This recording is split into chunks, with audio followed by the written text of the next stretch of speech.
Kaum nasionalis biasanya dalam otak bawah sadarnya mengatakan apapun yang dilihat akan mengacu pada nation interest, nation threat, nation right, survival of the nation. Misalnya ada sebuah kebijakan. Pejabat yang nasionalis melihat apakah nation haknya terpenuhi terlebih dahulu. Jika terpenuhi, baru rakyatnya. Baru kekayaan alamnya terlindungi nggak? Baru pejabatnya. Baru mikirin global dan negara lain. Demikian juga rakyatnya. Begitu ada kebijakan pemerintah, mereka tidak berpikir dulu, saya dapat apa, namun negara dapat apa. Negara, nation, haknya terpenuhi, baru rakyat mendapatkan haknya. Dan perlu diingat berkali-kali, nation itu bukan government, negara itu bukan pemerintah. Pemerintah itu pejabat yang dipercaya oleh rakyat untuk suatu periode tertentu untuk membangun negara dan rakyat. Di dalam membangun, kalau berpikir nasionalis, sekali lagi kita diskusikan, maka yang diutamakan adalah nation. Kalau mereka nasionalis, semuanya untuk negara terlebih dahulu. Misalnya di dalam mengelola kekayaan alam. Katakan nikel. Nikel kita dikeduk. Pertanyaannya, negara dapatnya apa? Rakyat dapatnya apa? Alamnya tetap terjaga atau brutal mining penambangannya sehingga rusak itu alam sisanya? Maka di dalam perjalanan bernegara kita harus waspada sebagai rakyat. Pejabatnya nasionaliskah atau individualis atau melayani suatu kepentingan? Biasanya yang dilayani tentunya yang paling menguntungkan dirinya. Kalau melayani rakyat pasti rakyat diuntungkan. Itu seharusnya. Tetapi apakah pejabat negara seperti itu? Sebentar, bagaimana kalau kita ke negara tetangga kecil kita di wilayah selatan Pasifik? Hanya sebagai contoh. Tujuannya apa? Tujuannya adalah kita ingin samakan persepsi kita, wahai kaum nasionalis New Mind. Kita pasti semua setuju. Salah satu kewajiban pengelolaan ESDM adalah sustainable sumber daya alam. Bukan eksploitasi secepat-cepatnya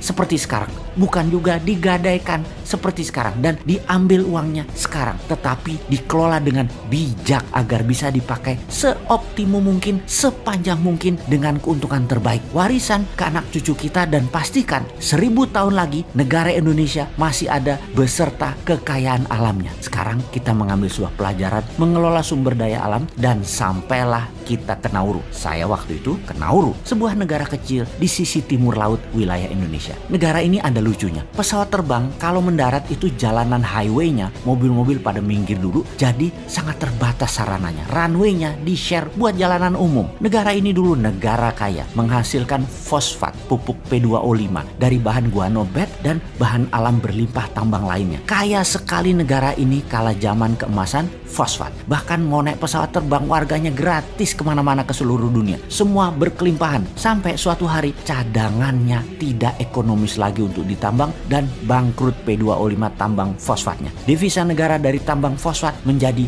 nol. Sekarang mereka miskin dan hanya hidup salah satunya membuat diri mereka yaitu negara free tax country seperti British Virgin Island. Namun seberapa besar pendapatannya? Kecil juga. Ditambah wisata masih kecil juga. Apa yang terjadi pada mereka? Kala itu negara pengeruknya adalah Amerika. Bagi Amerika nggak peduli mereka dengan kekayaan alam negara Nauru. Pokoknya sikat aja sampai habis. Ya begitu tidak ekonomis pindah. Sesederhana itu. Nauru mereka lupa mengelola kekayaan mereka akan sustainability. Kekuatan jangka panjang dengan sumber yang dikelola optimum. Sebetulnya bukan untuk menumpuk sekarang dan dihabiskan sekarang. Kalau saja mereka paham yang namanya SWF, Sovereign Wealth Fund. Mereka menjaminkan fosfat mereka untuk membangun misalnya Nauru sebagai hub maritim perkapalan ikan selatan Pasifik, negara turis dengan kasino layaknya Monaco misalnya, membangun free tax country lebih cepat di mana fosfat tadi ketika habis bukan habis hanya mendapatkan pajak saja namun pokoknya juga dapat. Mereka sudah gantikan kekayaan alam tadi dengan aset produktif